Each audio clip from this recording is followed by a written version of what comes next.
با پیدا نمودن قهرمان برنامه نوبتی نازنین رحیمова این لحظه مهمان خانوادان شما هستیم با برنامه نوبتی افتخار. السلام علیکم تماشابینان عزیز.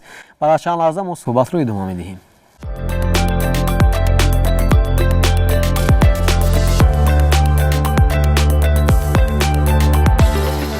خوش آمدید به برنامه افتخار. تشکر زیاد.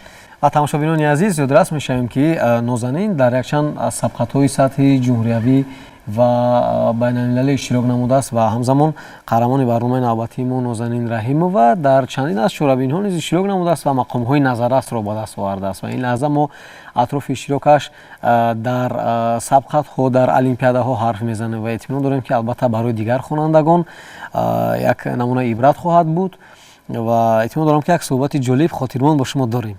نازنین خوش آمدید. بیا سروال درباره خودتون پرتر با تماشابینان معلومات دهید. من رحیمова نازنین خواننده صنف دهم مؤسسه دولتی تعلیمی لیسه برای خوانندگان بالای قد در شهر دوشنبه می باشم. بیاید اولتر از همه اطراف انتخاب فن حرف میزنیم. شما مخصوصا انتخاب کردید فن بیولوژیا و فن زبان روسی رو برای اشتراک در المپیاده ها. سبب در چی است؟ من بسیارتر ذوق به فن بیولوژیا دارم. به من این خیلی شوق‌آور می باشد این فن. و با زبان روسی از خردی نیز گپ میزنم. برای همین من همین فنها را انتخاب نمودم. بله. در خانه غیر از شما یگان نفر دیگر برادرتون است، خواهرتون است با این فنها توجه دارد مثل شما؟ با این فنها بله، خواهرم با فن روسی هم خیلی ذوق دارد. بله. یعنی خواهرتون نیز در سبقت‌های اشتراک میکند؟ بله. بله. نازنین شما در کدام موضوع بیشتر با خواهرتون بحث میکنید؟ بحث؟ بله. ما آنقدر بسیار بحث نمیکنیم. من در نظر دارم در موضوعهای علمی. در موضوعهای علمی در فن الگبرا بسیارتر بحث مینماییم. در دوامی حل کردن یگان مسئله ما بسیارتر بحث میشویم. بله. بسیارتر کی غالب میآید، شما یا خواهرتون؟ من. شما غالب میآید؟ بله. سلام باشه، تشکر برای شما. غیر از فن بیولوژیا و فن زبان روسی بیشتر باز به کدام فن‌ها توجهی مخصوص دارید شما؟ توجه مخصوص من به فن الگبرا نیز دارم، به فن شیمی دارم، به فن‌های دقیق خیلی شوق زیاد دارم. کی بسیارتر برای شما کمک میکند برای اسود کردن این فن‌ها، نازکی‌های این فن‌ها؟ معلمانم، استادانم و پدرم. پدرتون؟ بله. سلام باشید. پدرتون آموزگار است؟ نه، پدرم کارگری دولت میباشد. و چگونه با شما فرصت پیدا میکند که با شما کمک میکند با شما؟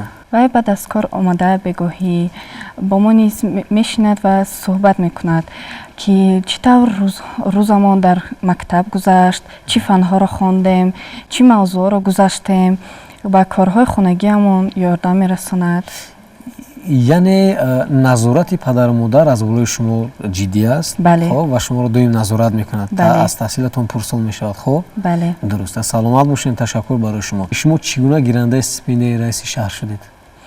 من سراول با بهای اعلا تحصیل مینمودم و بعد از آن در المپیاده های جمهوری نیز جا می گرفتم، جاهای نمایان را می گرفتم و مرا به آزمون استیپندیای رئیس شهر نیز پیشنهاد نمودند و من در آن اشتراک کردم و سزاوار استیپندیا گشتم. بله. اگر مخفی نباشد استیپندیای رئیس شهر تقریبا چقدر مبلغ رو در بر میگیرد سالانه؟ 2700 تومان سالانه. بله. بله در یک سال. خب تشکر برای شما. اطراف اشتراکتون در سبقت‌های سطحی بین‌المللی حرف میزنیم زیرا شما یک بار در المپیادهای سطحی بین‌المللی اشتراک نمودید. بله. سال 2023 از فن زبان روسی در انتالیا ترکیه شما در المپیادهای بین‌المللی اشتراک نمودید. این المپیاده به طور آنلاین دایر گردید و شما مقام سوم رو به دست آوردید. بله. اطراف همین المپیاده می‌خواستیم پرتر با تماشابینان معلومات دهید. من بسیار به زبان روسی شوق دارم و خواستم که در چنین المپیاده بین‌المللی اشتراک ورزیدم طریق آنلاین و با ما تست پیشنهاد کرده شد. من تست را گذاشتم و سزاوار جایی سوم گشتم. بله. بین 20-30 давлат ин олимпиада гузашт ва ман тавонистам ки дар мобайни ин қадар давлат ҷои намоёнро ҷои сеюмро ишғол намонам. саломат бошед. баъзе аз нафароне ҳастанд ки дар олимпиадаҳо иштирок мекунанд аммо муваффақ намешаванд. шумо ки чанд маротиба мушоҳида кардед, нафаре ки ғолиб меояд чӣ гуна таассурот дорад ва нафаре ки мағлуб мешавад чӣ гуна ҳиссиёт дорад? нафаре ки ғолиб меояд албатта ки хурсанд мешавад ва ман хурсанд мешавам, чунки тавонистам чунин олимпиадаро гузарам, ҷои намоёнро ишғол кунам ва боз дониши худро санҷидам ки ман тонистам. агар мағлуб шавам, ҳеҷ гап не. ман медонам ки боз олимпиадаҳо дар пешанд ва ман метавонам ки дар дигар намуд озмунҳо худамро муаррифӣ кунам. бале, вақте ки шумо мақоми сеюмро ба даст овардед, ашк рехтед? не, ашқ нарехтам. бале, вале хурсанд шудам. хурсанд шуд. Бале. агар вақте ки мағлуб шавед, ягон мақомро ба даст наоред, худро чӣ гуна тасаввур мекунед? ман роҳафтода намешавам, чунки медонам ки дар пеш бо бисёр озмунҳое дорам ки ман дар онҳо иштирок мекунам. бале, саломат бошед. яке аз муваффақияти шумо ҳамин аст ки воқеан ҳам ҳангоме ки шумо мағлуб мешавед дар кадом як сабқат, роҳафтода намешавед ва бозам сӯи пеш ҳаракат мекунед, бозам дониши худро такмил медиҳед, бисёртар меомӯзед ва дар сабқатҳои дигар албатта мақомҳои назаррасро ба даст меоред ва инам як бурди шумо аст. ташаккур барои шумо. бахусус дар ҳамин олимпиадаи сатҳи байналмилалӣ бозам шумо дар соли 2023-2024 иштирок намудед, аммо аз дигар фан, аз фани биология. тамошобинони азиз, қаҳрамони мо ба фани биология низ таваҷҷӯҳи махсус дорад. атрофи иштироки дуюматон ҳарф мезанем дар ҳамин сабқат. баъди якум бор иштирок кардан дар ин озмун ба ман хеле писанд омад, чунки ман тавонистам гузаштам ва ман мехостам ки аз фани биология ки хело аз ин дар ин фан шавқи зиёд доштам, мехостам дар ин озмун аз фани биология иштирок варзам. ва ман иштирок кардам ва сазовори ҷои дуюм шудам. яъне мартабаи дуюм иштирок кардед, ҷои дуюмро ба даст овардед. бале, саломат бошед. фани биология чӣ ҷолибият дорад? фани биология хело ба ман шавқовар аст, чунки ҳар як нозукиҳои организмҳои зиндаро донистан, ҳар як нозукиҳои табиатро омӯхтан ба ман хело писанд аст. саломат бошед. ташаккур барои шумо.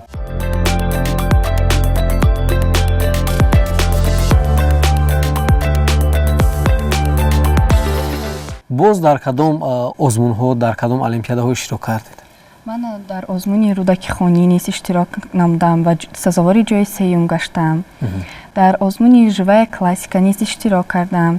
дар озмуни конкурс чтецов низ иштирок варзидам ва сазовори ҷои дуюм гаштам. ва чунин озмунҳо бисёр буданд. дар озмуни рӯдаки хонӣ гуфтед иштирок кардед. ин озмун дар муассиса шуд ё сатҳи шаҳрӣ буд? ин озмун дар муассисаи мо шуд. дар муассиса додир гардид? вале ман дар он вақт дар муассисаи лицеи интернети президентӣ таҳсил мекардам. бале, хуб, болотар гуфтед ки дар озмуни рӯдаки хонӣ шумо иштирок кардед. бале. кадом шеър, ғазал чӣ пешниҳод кардед аз сардафтари адабиёти классики тоҷик? ман ғазали бӯи ҷӯи миллионро қироат кардам. метавонед он чизе ки пешниҳод кардед ин лаҳза ба тамошобинони мо низ қироат кунед? бӯи ҷӯи миллион ояд ҳаме, ёди ёри меҳрубон ояд ҳаме, реги омӯву дурушти роҳи ӯ, зери пояд парниён ояд ҳаме. саломат бошед. ташаккур барои шумо. хуб, дар кадом озмунҳо шумо омодагӣ дида истодаед? ман сараввал мехостам дар озмунҳои байни мактабӣ ки хело дар мактаби мо зиёд мебошанд, завқи хонандагонро зиёд мекунанд ба ҳар як фане ки мо дар мактаб меомӯзем. мехостам ки дар онҳо низ иштирок варзам. саломат бошед. ташаккур барои шумо. таассуроти шумо дар соли нави хониш чӣ гуна аст? албатта мо омадем ва омӯзгоронам иваз шуданд, ҳамсинфони нав ҳам омаданд. ба ман онҳо хеле писанд ҳастанд, ҳам омӯзгорон, ҳам ҳамсинфонамон. тамошобинони азиз, дар назди мо чанд медалу ифтихорномае ҳаст ки аз иштироки қаҳрамони барнома шаҳодат медиҳад. бахусус ин медале ки дар назди мо аст аз олимпиадаи байналмилалии анталия ки дар туркия доир гардида буд қаҳрамони мо ба даст овардааст ва дар соли 2023-2024 ҷои дуюмро гирифтааст, яъне сазовари мақоми дуюм. Ман бовар дорам ки албатта ҳар як хонанда хоҳиши гирифтани чунин медалу сипоснома ва дипломҳоро дорад ва бо заҳмату меҳнат, бо талош тамошобинони азиз, махсусан хонандагоне ки мехоҳанд дар чунин сабқатҳо иштирок кунанд, воқеан ҳам заҳмат, меҳнат, талош, устувор будан дар самти интихоб намуда метавонад шуморо муваффақ бикунад. Ва агар шумо низ дар чунин сабқатҳо иштирок намудаед, пас барномаи ифтихор барои шумо аст. Суроғаи мо кӯчаи Шероз 31, телевизиони Баҳористон, телефон барои тамос 221 95 79. мо дар анҷоми барнома қарор дорем ва мехоҳем маслиҳати қаҳрамони барномаро ба дигар хонандагон мешунавем. Марҳамат. ман мехостам ки ҳамаи ҷавонон вақти худро беҳуда сарф накарда дар озмунҳо, олимпиадаҳо иштирок карда дониши худро санҷанд ва парчамбардори ҷумҳурии Тоҷикистон ва номбардори давлати худ шаванд. ташаккур барои шумо. ҷаҳони сипос барои иштирокатон дар барномаи мо. Ташаккури зиёд. ман бовар дорам ки албатта хоб дар оянда боз дар сабқатҳои дигар шумо иштирок мекунед ва бовар дорам ки албатта номбардори худ муассиса, падару модар ва Тоҷикистони азиз хоҳед гашт. Ташаккури зиёд. ташаккур барои шумо.